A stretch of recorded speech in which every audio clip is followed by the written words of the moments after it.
I want you to visualize a scenario. It's a Saturday afternoon, you've cleared the living room floor, dumped out a massive bin of Legos, and you have this grand vision. Hmm. You are going to build a castle, and not just any castle, the ultimate fortress. Towers, a drawbridge, a dragon pit. The works. The dream. The dream. And the whole goal, the reason you're doing this is because you want to play in it. You want to enjoy the structure you've built. It's the classic childhood fantasy, right? Building a world that you can actually inhabit. Exactly. But here's where the reality sets in. You build the first wall, and it's a little top heavy. It starts to lean. Uh-oh. So you use your left hand to hold it up. You think, okay, temporary fix. You keep building with your right hand. You get the second wall up, but the foundation is a bit shapy, so you lean your shoulder against it to keep it steady. I can see where this is going. Yeah. You're running out of limbs. You are running out of limbs. Precisely. Fast forward an hour, you have built this magnificent castle. It looks impressive from the outside, but you are standing inside it, legs splayed out, arms stretched to their limit, physically holding the walls together. Oh, wow. You can't leave to get a snack, you can't go to the bathroom, you certainly can't play in the castle, because if you move an inch, the whole thing comes crashing down. That is such a visceral image. And it's not really about Legos, is it? It's not. It's the perfect analogy for what the source material calls the freedom trap. It's the trap that almost every entrepreneur falls into. That castle is the business. And the person stuck inside holding up the walls? Oh. That's the founder. That's the founder. It's the central paradox of entrepreneurship. I mean, most people start a business because they want freedom. They want autonomy. Of course. They want to escape the 9-to-5 grind, call their own shots, and maybe eventually, make money while they sleep. That's the brochure promise, isn't it? Be your own boss. Right. But the reality for so many is they end up working 12, 14-hour days. They don't own a business. They own a high-stress job where they are the hardest working employee. They are the ones holding up the walls. And that's what we are unpacking today. We are diving deep into the methodology known as Systemology, which was popularized by David Jennings. Our mission is to figure out how to prop up those walls so you can actually step back and admire the castle. Or better yet, leave the castle entirely and trust that it won't fall down while you're gone. Exactly. The goal here is a self-running machine. We're talking about moving from a person-dependent business, where everything relies on you, to a process-dependent business. And the promise of the source material is bold. It says you can make this transition in about 90 days. 90 days. That feels incredibly fast. But before we get into the how, I want to address the elephant in the room. When I say the word systems or processes or, heaven forbid, SOPs, eyes tend to glaze over. It sounds bureaucratic. It sounds like the opposite of the entrepreneurial spirit. It does. It sounds like corporate red tape. It sounds like going to the DMV. It sounds boring. Exactly. So how do we reconcile freedom with what feels like strict rules? That's the key misunderstanding we have to clear up right away. People think systems limit creativity. They think systems turn people into robots. But the argument here is that structure actually creates freedom. Okay, unpack that a little. Well, think of it this way. You want to be a master chef. If you have to spend 100% of your mental energy every single morning remembering the basic ratio of flour to water for the dough, you have zero brain power left to invent a new flavor. So by automating the basics, the boring stuff, you free up your brain for the genius stuff. Precisely. We're not trying to turn you into a robot. We are trying to build a robot or, a system to handle the robotic tasks. So you can be human, so you can be creative. I love that distinction. And to keep this whole deep dive accessible, we're going to frame this conversation for, let's say, a smart fifth grader. Not because our listeners are children, but because the best business concepts are the ones that are simple enough to be explained on a napkin. Well, there's that famous quote often attributed to Einstein. If you can't explain it simply, you don't understand it well enough. So our goal today is radical simplicity. We're going to break this down into 7 distinct steps. Okay, let's jump right in then. Section 1, the cheat codes. We've used the word system, but let's define it. What actually is a system in the context of a small business? If we stick to our simplicity rule, a system is just a recipe. Or, if you're a gamer, a cheat code. Okay, let's go with the recipe analogy first. I like that. Okay. Imagine you go to a restaurant and you order their famous lasagna. It's delicious. Best you've ever had. You go back 2 weeks later, you're craving it. You order the same lasagna, and it tastes completely different. Maybe it's salty. Maybe it's burnt. I'd be so annoyed. I probably wouldn't go back a third time. Right. Reliability is what builds trust. Now, why did that happen? Probably because the first time, Chef Antonio made it. He's been there for 20 years, and he cooks by feel. The master. The master. But the second time, the new guy, Kevin, made it. And Kevin just guessed. Kevin didn't have the recipe. Kevin was flying blind. A system is simply the recipe card that ensures Kevin can produce a result that is 90% as good as Antonio's without needing 20 years of experience. It's the transfer of knowledge. It is the transfer of knowledge from a brain to a page. Yeah. So the business isn't dependent on Antonio's mood or memory. It's interesting you mentioned 90% is good because I feel like perfectionists listening to this are screaming, no, I want it to be 100% as good. And that is the trap. Yeah. That's the freedom trap right there. The 100% standard is why people stay stuck holding up the wall. If you require perfection, you have to do it yourself forever. If you accept excellent or consistent, you can scale. The source material is very, very clear on this.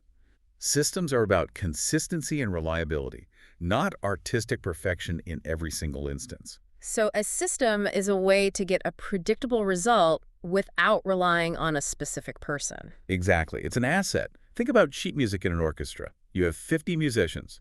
If they all just played what they felt like playing, you'd have chaos, just noise. A little cacophony. But if you give them sheet music, which is a system, they can play a symphony. The sheet music allows a stranger to sit down and contribute meaningfully, immediately. It's a powerful image. We are writing the sheet music for the business, but where do we start? A business has a million moving parts. It does. Answering phones, cleaning the bathroom, filing taxes, making the product. If we try to write sheet music for all of that at once, we'll just freeze. It's overwhelming. That is the brain freeze problem. Yeah. And it's where almost everyone goes wrong. Most people try to document everything. They start organizing their Dropbox folders or writing a manual on how to use the coffee machine. Because it feels productive. It's easy to write a guide on how to make coffee. It feels like you're making progress. It feels like work, but it doesn't move the needle. It doesn't help you let go of that Lego wall. The source material systemology dictates that we must follow a very specific order. And that leads us to section 2, the critical client flow. The critical client flow. Okay, that sounds a bit technical. Let's decode it for our smart fifth grader. Think of it as the treasure map. A treasure map. I like that. It is the single path that money takes to get from the customer's pocket into your bank account. That's it. Okay. So we are ignoring the coffee machine. We are ignoring the janitorial duties. We are focusing purely on the money. Purely on the revenue engine. The source suggests an exercise here that is incredibly clarifying. We can do it right now, just conceptually. I've got my mental notepad ready. Lay it on me. Step 1. Define one dream customer. Why just one? And why a dream customer? That feels limiting. This is based on the Pareto principle, the 80-20 rule. Right. In almost every business, 20% of the customers provide 80% of the profit and 0% of the headaches. Right. They pay on time, they don't complain, they appreciate the value, they tell their friends. And then there's the other group, the ones who negotiate every penny, call you at midnight, and threaten to leave bad reviews. Exactly. And if you build your systems for the bad customers, you build a business designed to serve bad customers. It's a self-fulfilling prophecy. Ah, so you design for the best case scenario. You want to build systems for the best customer. So you pick the one avatar you wish you could clone 100 times. Got it. Dream customer identified. What's next? Step 2. Define one main product. Again, just one. Just one to start. What is the core thing you sell? If you're a bakery, maybe you sell cookies and coffee and muffins and croissants and wedding cakes. But if wedding cakes are 80% of your revenue, that's your product. Ignore the cookies for now. Okay. We're stripping away the noise. One customer, one product. Now, the exercise. Map the journey. How does that specific person go from, I have never heard of you, to, thank you, here is my money? This seems like it could be complicated. There are flowcharts and decision trees. No. Stop. It shouldn't be. The source says it should be a linear timeline, a straight line, not a complex flowchart with if this, then that, arrows pointing everywhere. Just a straight line, usually about 7 to 10 steps max. Okay, a simple timeline. Let's walk through a concrete example. The source uses a kick shop, which I think is perfect because we can all visualize it. Let's do it. So our dream client is a busy mom. Our product is a custom birthday cake. Step 1, attention. How does she find us? Let's say she sees a post on Instagram or hears about it from a friend at a kid's soccer game. Perfect. Step 1, lead generation, Mm. word of mouth or social media. Step 2, inquiry. She doesn't just throw money at the screen, she reaches out. Right. She sends a DM on Instagram or calls the shop. Hey, do you make dinosaur cakes for a 4-year-old? Step 3, the pitch or the consultation. You have to respond. You show her photos of past dinosaur cakes, you give her a quote, you explain the process. And hopefully you're nice about it. Hopefully. That's part of the system. Step 4, the sale. This is crucial. She says yes and pays a deposit. Money changes hands. The commitment. The commitment. Yeah. Step 5, the work. You actually have to bake the cake, the production phase. Step 6, delivery. She comes to the shop, picks it up, hopefully says wow, and takes it home. And finally, step 7, the repeat and referral. A few months later, she posts a photo, tags you, and maybe orders again for her next child's birthday. Or her friend from the soccer game sees the photo and calls you. That's it. That's the whole business, 7 steps. It seems almost too simple. I think business owners, myself included, we feel like our business is more unique and complex than that. And that is a defense mechanism. We like to think our businesses are these complex, delicate snowflakes. But at the core, every business is. Get attention, inquire, sell, deliver, repeat. By stripping it down to these 7 steps, you realize, oh, I don't need 500 systems. I need 7 systems, at least to start. That is a huge relief. It changes the mountain into a molehill. Instead of systematize the company, it's systematize these 7 things. Exactly. And there's a really important rule here. Document what you actually do, not what you wish you did. Oh, that's a good point. Don't write step 1, run a Super Bowl commercial if you don't run Super Bowl commercials. Write step 1, post on Instagram 3 times a week. Be honest about your current reality. Reality first. Optimization later. Precisely. You can't improve a process that you haven't honestly defined. Okay, so we have our map. We see the 7 steps for the cake shop. But right now, in our Freedom Trap scenario, I am doing all 7 steps. I'm posting on Instagram, I'm answering the DMs, I'm baking the cake, and I'm washing the dishes. I'm exhausted. Which brings us to section 3, assigning the players. This sounds like we're building a sports team. It is, Yeah. in a way. In Systemology, you have to separate the role from the person. Even if you are a solo founder, you are wearing 7 different hats. You are the marketing manager, the sales rep, the baker, and the delivery driver, all at once. And usually we're good at 1 or 2 of those. Yeah. And let's be honest, pretty terrible at the rest. Correct. So the exercise here is to take your list of 7 steps and create a scorecard. It's a simple chart with 3 columns. Okay. Column 1, the step. Answer inquiry, bake cake, etc. Column 2, who does it right now? Me. Likely, yes. Yeah. But column 3 is the game changer. Column 3 asks a simple question. Does this task cause me stress? Or is this a bottleneck? Does this task drain my energy? Ooh, the pain index. I like that. Yes. You need to identify where the friction is. Yeah. Maybe you love baking. Baking is a joy. It's why you started the business. Gives you energy. Mm-hmm. But you hate invoicing. You procrastinate sending the bills, so your cash flow is always tight. It's a constant source of anxiety. That's a massive red flag. That's a huge source of pain. Or maybe you are great at baking, but you are terrible on the phone because you're stressed and juggling things. So you come across as rude and you lose sales. So we use this scorecard to identify the headache. We aren't just systematizing randomly. We are hunting for the pain. Exactly. You prioritize the system that solves your biggest headache first. If invoicing is the nightmare, we systematize that first. That's the first thing you're going to delegate. But wait, if I'm the only one here, does it really help to write a system for myself? It feels a little silly. Yes, for 2 critical reasons. 1, it reduces cognitive load.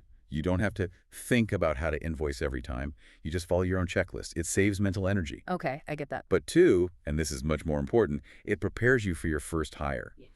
If you have the invoicing system written down clearly, you can hire a virtual assistant tomorrow and hand it to them. The work is already done. You've packaged the task so it can be given away. You are turning a task into a product. Yeah. You've created an asset that someone else can execute on. You're no longer trapped. Okay, I'm sold on the idea. I want to hand off the invoicing, or I want to hand off the baking. But here comes the hurdle that stops 99% of people. Writing the manual. The tyranny of the blank page. It sounds miserable. Sitting down at a computer, typing step 1, open the oven door, step 2, check temperature. It feels like writing a textbook. Nobody has time for that. And if you try to do it that way, you will fail. I can almost guarantee it. That is the old way of documentation. Mm-hmm. It's slow, it's painful, and it's usually wrong by the time you finish it. So what is the new way? This is section 4, extracting the brain. And this is where we bring in the smart fifth graders' secret weapon, artificial intelligence. This is the part I'm excited about. How do we use AI to skip the homework? The source material calls this a magic trick, but it's really just a smart workflow. And the core rule is this. The expert, you should never write the first draft of the documentation. Wait, say that again? If I'm the expert, if I'm the one who knows the secret recipe, how can I not be the one to write it? You record it. You don't write it. You perform the task, just like you normally would. You bake the cake. You send the invoice. But you clip a GoPro to your chest, or, more likely, you start a Zoom meeting with yourself and just share your screen. Okay, so I'm recording the action. And while you do it, you narrate. You talk out loud. And this is crucial. You have to imagine you are talking to a smart trainee standing just behind you, looking over your shoulder. So it's not a monologue, it's a lesson. Exactly. Don't just say what you're doing, say why. Okay, give me an example. So instead of just clicking send, you say, okay, I'm clicking send now because I've already double-checked the address, and we have a rule that we always send invoices on Tuesdays to keep our accounting clean. You're capturing the nuance, the context. You're capturing the tacit knowledge, all the stuff you know by instinct, and making it explicit. You're getting it out of your head. Okay, so now I have a video file, a 10-minute video of me rambling about invoices. That's still not a system. Nobody wants to watch a 10-minute video every time they need to send a bill. Correct. Video is great for capturing, but it's terrible for referencing. You can't control F a video to find the one step you need.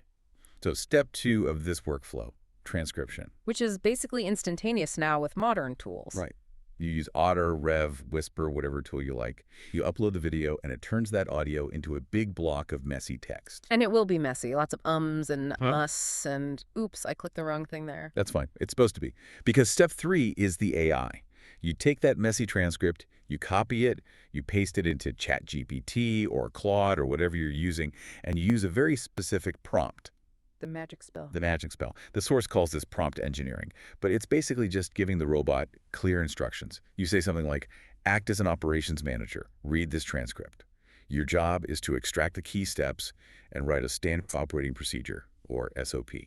Use clear headings, use bullet points, and please include a warning section for any common mistakes mentioned in the transcript. And what happens? In about 30 seconds, the AI strips out all the ums, it organizes the chaos, it structures the logic, and it spits out a clean, professional, step-by-step how-to guide. That is incredible. It literally turns 3 hours of painful typing into 3 minutes of reviewing. And that's the final step for you, the expert. Review. You just read it over. Oh, the robot missed one thing here, or let me rephrase that. You tweak it for a few minutes, now it's done. It lowers the friction so much that there's really no excuse not to do it. Exactly. And the source emphasizes the standard here. Good enough.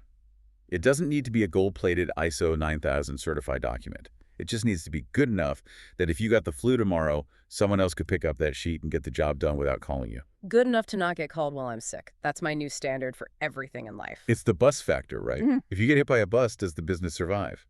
If the answer is no, you have work to do. And this is that work. A bit morbid, but extremely effective. Okay, so we've recorded the videos, we have used AI to write the text files. Now we have a bunch of Google Docs floating around. How to bake, how to invoice, how to post to Instagram. This sounds like it could get messy really fast. It can. And a messy system is a useless system. If people can't find the recipe, they'll just go back to guessing. This brings us to section 5, building the digital brain. We need a central nervous system for all this knowledge. We need a home for it, a single source of truth. And the source suggests keeping it incredibly simple. Please, do not go out and buy expensive, complex enterprise software that takes 6 months to learn. So no fancy $500 a month platforms. Not yet, maybe someday. But start with what you already have. Google Drive, Dropbox, Notion, a simple shared folder structure. What does that structure look like? You create one main folder, call it Business Systems or the Playbook. Yeah. Inside that, create subfolders that mimic the departments of a real company, even if you are the only employee. So, marketing, sales, operations. Exactly. Marketing, sales, operations, finance, HR. Even if you are all 5 of those people right now. I see. So when I create the system for invoicing, I save it in finance. When I create the system for baking the cake, it goes in operations. Exactly. This organizes your mental model of the business. It reminds you which hat you are wearing at any given moment. And there is a critical rule about naming these files. Let me guess. Don't name it Untitled Doc 3 Final V2. And don't name it OPS Final V2 Jim's Edits. Name it exactly what it is. Use a verb and a noun. How to create an invoice. How to handle a customer complaint. How to open the store in the morning. Why is this so important? It seems like a small detail. Think about the new hire. Let's say you hire a teenager to help out on Saturdays. You don't want to spend your entire Saturday training them from scratch. You want to be able to say, welcome. Your first job is to open the store.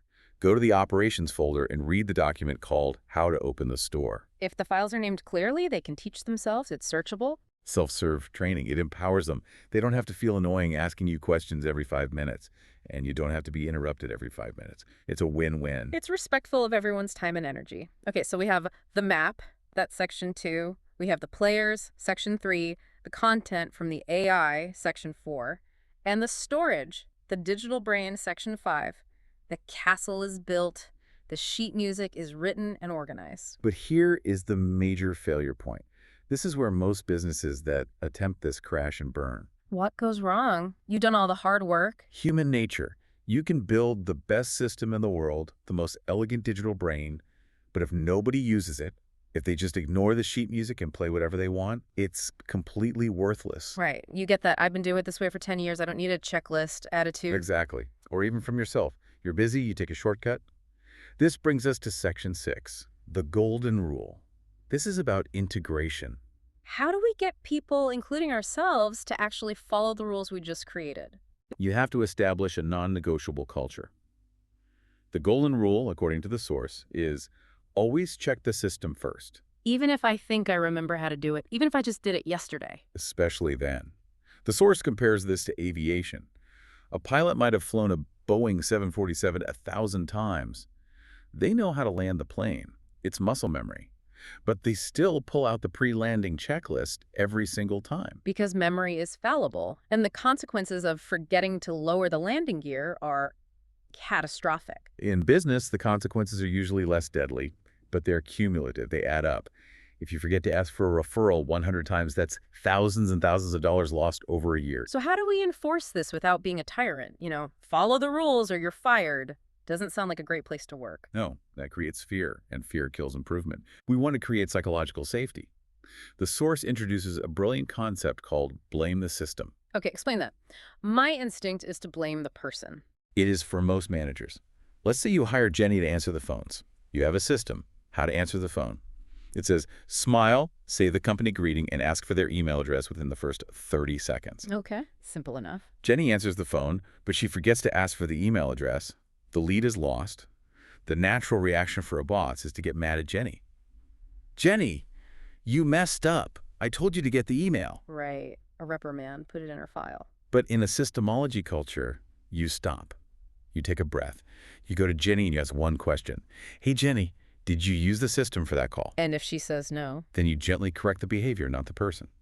Jenny, remember, here, we use the system for every call. Please keep it open on your screen.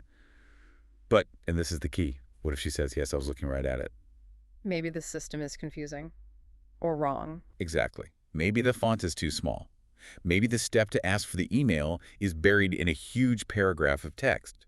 Maybe it doesn't explicitly say, type the email address into this box in the CRM. Oh. So you don't blame Jenny. You blame the system. You say, thank you, Jenny. You found a flaw in our recipe. And you fix the document right there on the spot with her. You upgrade the system together. This changes the dynamic completely. Jenny isn't in trouble. She's a hero. She helped improve the business. She feels safe to point out other flaws. And the business gets stronger. That is a massive mindset shift. It's moving from policing people to polishing processes. That's it. It's the philosophy of Kaizen, continuous improvement. Every mistake isn't a failure. It's just an opportunity to tweak the code and make the machine better. I really, really like that. It takes the ego out of it completely. It's not, I'm right, you're wrong. It's, is the system working for us? Correct. And once you have this culture, where people are relying on the systems and actively improving them, you finally reach the final stage, the fun stage. Section 7, optimization. This is where we make the machine go fast. We've spent all this time stabilizing the walls of the castle. Now we can start building the towers. Now we can think about growth. But growth requires data. We need a scoreboard. The source calls it a dashboard. You can't improve what you don't measure. But again, the theme is simplicity. Do not track 500 metrics. You'll drown in data. Track the 5 to 7 key numbers that map directly to your critical client flow. So going back to our cake shop example. We track 1, how many leads did we get this week? That's attention. 2, how many inquiries came from those leads? 3, what is our conversion rate? How many of those inquiries became sales? 4, what's the average order value? Are they buying small cupcakes or big wedding cakes? And 5, how many returns or complaints did we get? Which measures quality. Just simple counting. It's just simple counting, but these numbers tell a story. Let's say you look at your dashboard for last month. You had 500 calls. That's amazing. Your marketing is working. Right, the top of the funnel is full. But you see that only 5 people actually bought a cake. Ouch, that's a 1% conversion rate. That's terrible. What does that tell you? It tells you exactly where the problem is. You don't need to fix the marketing. The marketing is fine. You need to fix the sales system. The bottleneck is in the sales process. It's a clog in the pipe. Yeah. Maybe the person answering the phone is rude. Maybe the price is too high. Maybe the pitch script is boring or confusing. The data points you to the fire. So you don't waste time fixing things that aren't broken. Exactly.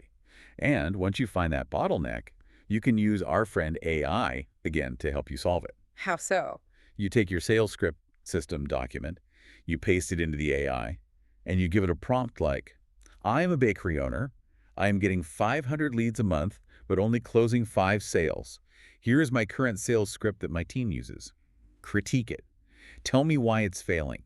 Rewrite it to be more persuasive and overcome common objections. That is brilliant. You use the AI as a high-priced, on-demand sales consultant. For free. And it will give you ideas you never thought of. You aren't creating urgency. You aren't asking for the sale early enough. You aren't addressing the customer's fear about the cake being dry. You implement the changes, and you watch the dashboard. And if that conversion rate goes from 1% to just 2%? You've just doubled your revenue without spending a single penny more on ads. This brings us to the mathematical magic of systems. I think people really underestimate the power of these small incremental tweaks. They do. They're always looking for the silver bullet, the one big thing that will save the company. But Systemology relies on what the source calls exponential math. Okay, walk us through the math, because I think this is where our smart 5th grader needs to become a smart investor. This is where it gets really exciting. Okay, let's use a simple example. Let's say you have a business. You get 1,000 leads a month. You convert 10% of them into customers.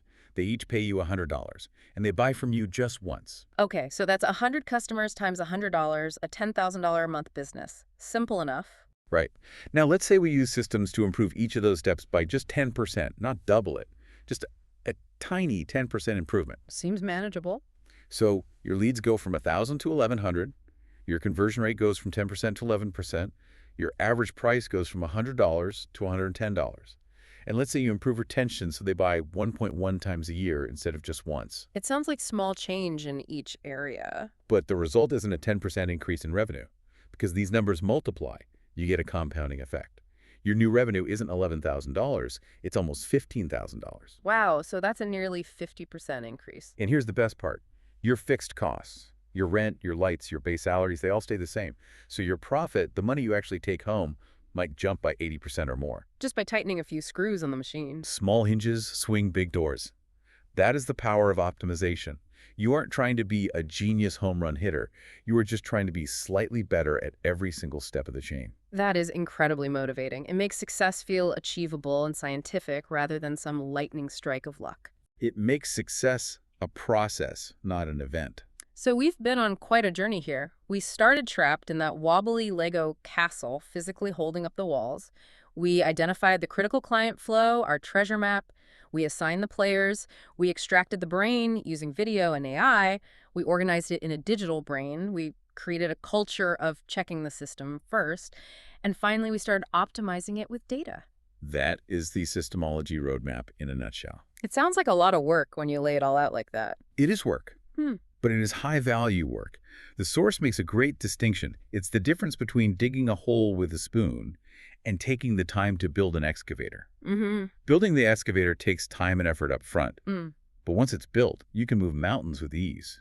Most people just keep digging with the spoon because it feels like they're making progress. So, for the listener who is sitting in their car or at the gym thinking, okay, I am so tired of the spoon, I need to do this, where do they start? What is the do it now action? Do not try to do everything we talked about today. That's the path to overwhelm. Do not try to optimize your conversion rates yet. Do not worry about a perfect folder structure. Just one thing. Just step one, or I guess section two in our discussion. Ah, The critical client flow. the map. Take a napkin, a whiteboard, a piece of scrap paper, and just draw the line. How does the money get from the customer to you? What are the 5 to 7 steps? Just seeing that line, seeing the business as a mechanism rather than a chaotic mess, is the first, most powerful step to freedom. And once you see the mechanism, you can start to tune it. Exactly. You can't fix an engine you've never looked at. I want to leave everyone with a final thought to mull over. Imagine a version of your life where you can tell your team, I'm taking the entire month of July off. I'm going to Hawaii. My phone will be off. Don't call me unless the building is on fire. The ultimate stress test for any business. And when you come back in August, you log into your business bank account and there is more money in it than when you left. Not because you worked harder, but because the machine you built worked for you. That is the definition of a business owner. Anything else is just being self-employed with more stress. Choose which one you want to be. Go grab a piece of paper and find your critical client flow. Thanks for joining us for this deep dive. Thanks for having me.